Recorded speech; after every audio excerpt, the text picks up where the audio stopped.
दोस्तों अभी मैं जस्ट पहुंचा ही था कोर्ट से। आज एक मैटर लगा हुआ था रोनी कोर्ट में, बेल के रिगार्डिंग था, बेलेबल वारंट था। तो उसमें हमने एक दो पार्टीज़ की एक कंपनी थी, उसकी हमने बेल करवाई, दोनों डायरेक्टरों की, हस्बैंड वाइफ से दोनों डायरेक्टर। तो 3 समन इश्यू हुए थे। तो समन भी मैं आपको दिखाऊंगा नहीं, बट कोई बात नहीं, मैं बस बता देता हूँ रेफरेंस के लिए कि बेलेबल वारंट्स थे और उसके बाद नॉन बेलेबल वारंट्स भी इशू हो गए उनके। तो जब नॉन बेलेबल वारंट इशू हो जाते हैं तो फिर आपको इसमें बेल करवानी पड़ेगी, क्योंकि समन आना बड़ी बात है, आप इग्नोर नहीं कर सकते। चाहे व्हाट्सएप पे आए, चाहे मेल पे आए, चाहे घर पे आए। घर चेंज होते रहते हैं, इसलिए व्हाट्सएप पे आता है। डबल क्लिक होने का मतलब है कि आपको समन मिल गया। ईमेल में सेंड हो जाता है तो वो भी मिल गया। इसलिए ध्यान रखिएगा, समन आने का मतलब उसका रिप्लाई करना ज़रूरी है।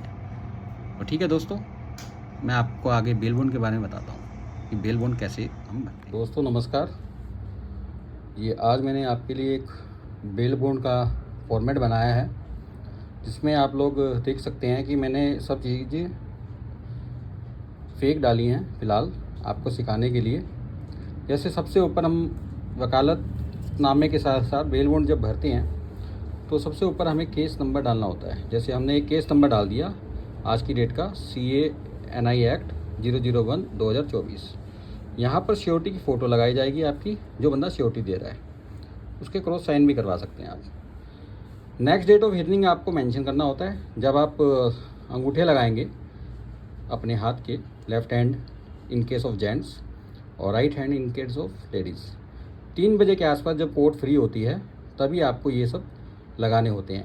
तो इसके साथ साथ क्या क्या प्रमुख डॉक्यूमेंट चाहिए आपको, वो मैं इस पूरे वीडियो में आपको बताने जा रहा हूँ। मेरा नाम मनदीप सिंह है, एडवोकेट मनदीप सिंह। दिल्ली में मैं सारे मैटर्स देखता हूँ, जिसमें फैमिली मैटर्स हैं, रिकवरी मैटर है, प्रॉपर्टी मैटर हैं, कंज्यूमर फोरम्स हैं और रेरा मैटर्स भी हैं, और बहुत सारे जो लेबर लॉ के मैटर, GST इनकम टैक्स के मैटर, ट्रेडमार्क के मैटर।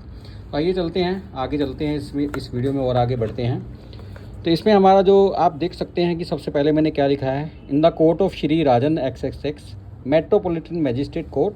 जो भी डिस्ट्रिक्ट आपकी होती है, जैसे रोहनी है, साकेत है, शादरा है, ककोडुमा है, पटियाला हाउस है, राउज एवेन्यू है, या जो भी आपकी द्वारका कोर्ट है, उस पूरा मेट्रोपॉलिटन मजिस्ट्रेट का पूरा नाम आपको मैं यहाँ मेंशन करना होगा। अगर आप दिल्ली में प्रैक्टिस कर रहे हैं, अगर अदर स्टेट में है तो उस डिस्ट्रिक्ट के हिसाब से आपको सारे कोर्ट के नाम और जज का नाम यहाँ डालना पड़ेगा। दूसरा आइटम है यहाँ पर पुलिस स्टेशन। तो मैंने एक रेफरेंस के लिए इजी नाम ले लिया है, Connaught place, CP Connaught place, ठीक है जी। और तीसरे नंबर पे हमने सेक्शन डाला है 138 NI एक्ट। अगर कंपनी है तो इसमें 144 भी लगा देते हैं, 144 भी आ जाता है। और उसमें आपके लास्ट ऑर्डर में लिखा होगा, जहाँ पर बेल के लिए आपका बेलेबल वारंट इशू होता है या NBW इशू होता है, तो वो मेंशन कर देते हैं। इन केस ऑफ इंडिविजुअल्स 138 तो रहता ही है, इन केस ऑफ कंपनीज 144 भी हो जाता है। मैं ऑब्लिक में कर देता हूँ यहाँ पर 138,144, ये कंपनी के केस में है, कंपनीज। ये इंडिविजुअल के केस में है, इंडिविजुअल। और ये FIR नंबर है 001/2024। तो ये मैंने FIR नंबर भी मेंशन कर दिया, कंप्लीट कर दिया फॉर्म। इसमें आपको नेक्स्ट डेट ऑफ हियरिंग डालनी होती है। जैसे हमने यहाँ एक फर्जी डेट ले ली है, फेक डेट 15 अगस्त 2024।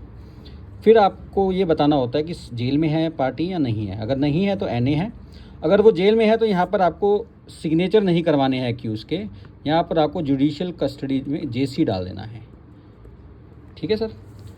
ये दोनों चीज़ भी आपको ध्यान में रखनी होगी, ये मैं गोल कर देता हूँ इस केस में। अब आते हैं हम कि जो आपका एक्यूज़ है उसको क्या क्या बनना है। उसका नाम आ जाएगा यहाँ पर, जैसे Sonu dash Kumar sun of Shri Lalchand मैंने डाल दिया है डैश। रेजिडेंस ऑफ 146 दरियागंज मैंने ऐसे ही डाल दिया है हवा में 11/006। उसके बाद आपको कौन से ऑफिसर इंचार्ज हैं कनॉट प्लेस में है, यहाँ पर मैंने लिख दिया है कनॉट प्लेस। उसके बाद आपको डालना है कौन से सेक्शंस लगे हैं, यहाँ पर मैंने 138 कर दिया है, ऑब्लिक अगर आता है तो 144 भी कर देंगे हम।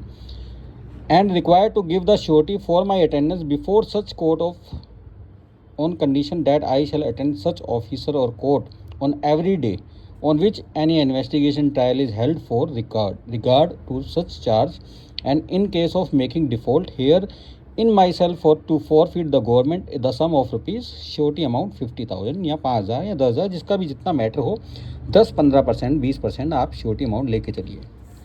उसके बाद हमने प्लेस डाल दिया है यहाँ पर दिल्ली,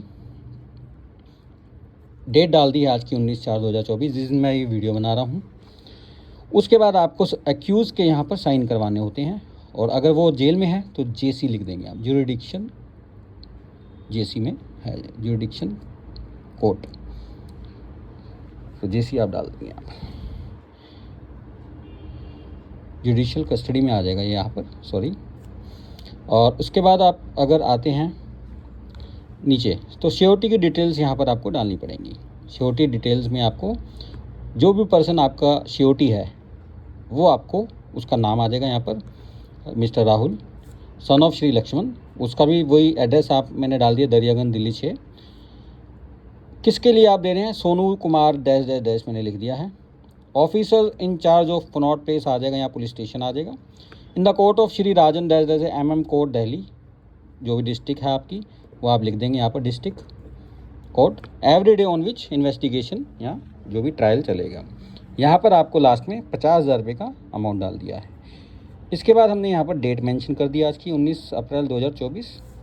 फिर यहाँ पर श्योरिटी के सिग्नेचर हो जाएंगे, श्योरिटी का मोबाइल नंबर मेंशन करना होगा, यहाँ पर अंगूठे लग जाएंगे, जहाँ जहाँ इनके सिग्नेचर हैं यहाँ जहाँ अंगूठे लग जाएंगे। मैंने ये जो राउंड फिगर बनाई है ये फिंगरप्रिंट्स किए हैं, फिंगर प्रिंट्स या थंब इम्प्रेशन दोनों हो सकते हैं, क्योंकि किसी का अगर थंब में दिक्कत आ रही है तो थंब इम्प्रेशन नहीं लिया जाता। Left hand oblique right hand for women, left hand for male, ये मैंने लिख दिया है। तो थोड़ा सा मेरे से बोलने में अगर कोई मिस्टेक हो जाती है तो मेरे को प्लीज़ आप अवॉइड करना, क्योंकि मेरा ये पहला वीडियो है बेल बॉन्ड के लिए। चलिए चलते हैं आगे अगले पेज पे। एफिडेविट भरना होगा बाय श्योरिटी, जो भी श्योरिटी है जिसकी फ़ोटो लग रही है वो यहाँ पर अपनी डिटेल डालेगा कि मैं Rahul son of Lakshman, age उसकी 41, उसका address Daryaganj Delhi 6।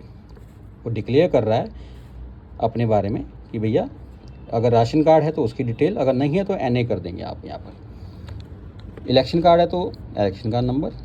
The accuse क्या लगता है उसका रिलेशन में, ब्रदर, तो मैंने यहाँ ब्रदर डाल दिया 2 नंबर पॉइंट में। 3 नंबर में आपको बताना होगा जो श्योरिटी है वो सेलिड है या बिजनेसमैन है, तो मैंने यहाँ सेलिड कर दिया है क्योंकि यहाँ पर सेलिड पर्सन है और दिल्ली में काम करता है। TC की ज़रूरत नहीं है, 50,000 पर मंथ कमाता है। हाउस होल्ड आर्टिकल की वैल्यू देने की ज़रूरत नहीं है, क्योंकि आप या तो व्हीकल का डिटेल दे रहे हैं या FD की डिटेल दे रहे हैं, तो ये आपके लिए एप्लीकेबल नहीं है। ये इमूवेबल प्रॉपर्टी की डिटेल देना ज़रूरी नहीं है, मेजरमेंट, सिचुएटेड वैल्यू ज़रूरत नहीं है। छठा पॉइंट भी आपको ज़रूरत नहीं है, वो तो आप डिपोनेंट आप प्रोड्यूस तो करेंगे अक्यूज़ को before honourable court on every date of hearing. फिर अगर आप FDR देते हैं तो FDR का नंबर, किस बैंक से इशू हुई है, उसकी डेट क्या है, यहाँ डेट का कॉलम नहीं मेंशन है, मैंने लिख दिया है फुल डिटेल के साथ, और कितना अमाउंट है इसका 50,000 रुपीज़। उसके बाद उसने अगर व्हीकल दिया है तो उस व्हीकल का नंबर आ जाएगा पूरा, मैंने यहाँ ऐसी रेफरेंस के लिए डाल दिया है। उसका मेक 2018, उसका रजिस्ट्रेशन नंबर की डिटेल, और उसकी वैल्यू कितनी है 1,50,000। फिर यहाँ पर उसके अंगूठे लगवा लेंगे जो भी श्योरिटी है। Thumb impression, thumb impression, left hand for male, right hand for women, तो ये चीज़ ध्यान में रखें। डिपोनेंट का मोबाइल नंबर, डेट दोबारा लिखेंगे यहाँ पर, फिर से एक बार साइन करवा लीजिए डिपोनेंट के। और इसमें आज की डेट मैंने वेरिफिकेशन में डाल दी है 19/4/2024। अब इसमें आपको डॉक्यूमेंट्स क्या क्या देखने हैं। सबसे पहले अगर आपके पास पैन कार्ड है तो एक्यूज़ का, यहाँ पर दोनों का नाम मैंने डाला है, एक्यूज़ एंड श्योरिटी, तो ये दोनों की हमें डिटेल चाहिए होंगी, एक्यूज़ एंड श्योरिटी। दूसरे नंबर पे हमने आधार कार्ड डाला है दोनों का, एक्यूज़ड एंड श्योरिटी, दोनों की आपको फ़ोटोकॉपी करके लगाना है इसके साथ नीचे। तीसरे नंबर पे मैंने पासपोर्ट साइज फ़ोटो के लिए बोला है, दोनों एक्यूज़ एंड श्योरिटी।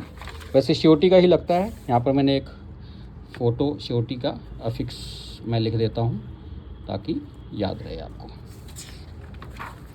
ये चीज़ नहीं बताई जाती जनरली वीडियोज़ में, तो मैं बताने के लिए कोशिश कर रहा हूँ कि क्या क्या चीज़ें होनी चाहिए। चौथे नंबर पे आप अगर RC दे रहे हैं तो व्हीकल की RC की कॉपी प्लस उसका वैलिड इंश्योरेंस कॉपी, उसका वैलिड होना चाहिए, इंश्योरेंस कब तक का, नेक्स्ट डेट कभी भी 6 महीने बाद, 4 महीने बाद एक्सपायर हो। अगर आप एफडी दे रहे हैं तो उसकी डिटेल आपको साथ में लग जाएगी यहाँ पर। वकालतनामा साथ में लगाएंगे आप अपना, ये तो मैंडेटरी है। उसके साथ आपको लास्ट ऑर्डर की डिटेल रखनी ज़रूरी है, अगर वो अवेलेबल या नॉन अवेलेबल ऑर्डर, और भी कोई अगर डॉक्यूमेंट रिक्वायर्ड है तो वो भी आप दे सकते हैं। तो इस तरह से इस वीडियो में मैंने आपको कंप्लीट डिटेल डालने की कोशिश करी है। बड़े इजी वे में मैंने लिखा है। लिस्ट ऑफ डॉक्यूमेंट की आप एक बार दोबारा से इसकी आप नज़र मार लीजिए।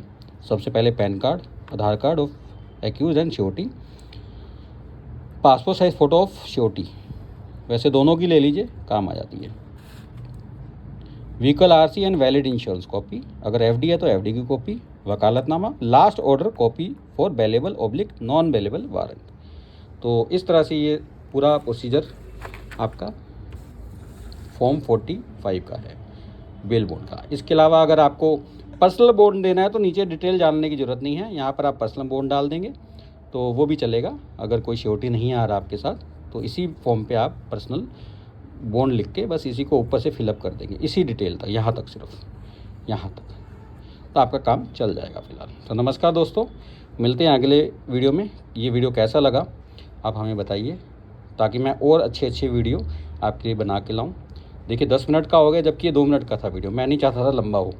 तो ठीक है चलो, मैं इसको ख़त्म करता हूँ यहीं पर। धन्यवाद आपका अपना। दोस्तों लास्ट में मैंने आपका अपना बोलते बोलते मैं पूरा नाम बोल दूँ, मनदीप सिंह नाम है मेरा, और आप मुझे कभी भी किसी मैटर के लिए कॉल कर सकते हैं कभी भी। मेरा नंबर उसमें लिखा हुआ है जो मैंने बेल बॉन्ड है, अब मैं इसमें वीडियो में भी कहीं मेंशन कर दूंगा। और एक चीज़ मैं और बताना चाहूँगा जो कि मैं यहाँ लिस्ट ऑफ डॉक्यूमेंट में लिख नहीं पाया, जिसमें आपको क्या करना होता है कि जो भी आप पेपर सबमिट करेंगे बेल बॉन्ड के लिए, वकालतनामा, pan card, Aadhaar card, RC copy, bank की एफडी, एवरीथिंग पूरी फुल फर्निश जब वहाँ पर सबमिट कर देगा अहमद, तो उसकी एक स्कैन कॉपी ज़रूर कर लें आप, क्योंकि स्कैन कॉपी आपको कोर्ट में मेल करना होता है, क्योंकि ये सारी डिजिटल कोर्ट होती हैं। तो ये बात मैं दोबारा से बता रहा हूँ, एक कॉपी स्कैन कीजिए उसी वक्त पूरे डॉक्यूमेंट की, जब आप अंगूठे के निशान लगा चुके होंगे, और वो कॉपी आप अपने पास रिकॉर्ड में रखिए, स्कैन कॉपी क्लाइंट को भी व्हाट्सएप कर दीजिए, और कोर्ट के ईमेल आईडी पे आप उसको फॉरवर्ड कर दीजिए। आगे फ्यूचर में कभी ज़रूरत पड़े तो वो आपके काम भी आ सकती है। तो ठीक है दोस्तों, मैं इसी के साथ ये वीडियो एंड करता हूँ। आपका अपना दोस्त मनदीप सिंह।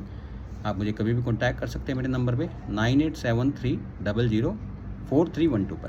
तो मैं अवेलेबल रहता हूँ व्हाट्सएप पे, आप मुझे व्हाट्सएप भी कर सकते हैं इसके लिए। कोई भी क्वेरी है, कुछ भी मैटर है, कुछ भी करना है, मैं अवेलेबल रहता हूँ 24 घंटे। अवेलेबल तो नहीं बोल सकता, बट कोर्ट के बाद सेकेंड हाफ में मैं आपका कोई भी क्वेश्चन होगा तो व्हाट्सएप पे आंसर करने की कोशिश करूँगा। अगर वकील लोग हैं तो मैं उनकी भी हेल्प करूँगा, फ्रेशर्स हैं उनकी भी हेल्प करूँगा, अगर कोई क्लाइंट है तो उसकी भी हेल्प कर दूँगा। और हम लोग, अगर कोई लोग ऐसे होते हैं जिनको ज़रूरत पड़ती है तो हम उनकी भी हेल्प करते हैं, बहुत एक जेन्युइन फ़ीस तो लेते हैं जी, क्योंकि पूरा दिन लगता है। मैं सुबह 10 बजे अपीयर होता हूँ और शाम तक बैठा। तो ठीक है सर, मिलते हैं। Thank you, bye bye.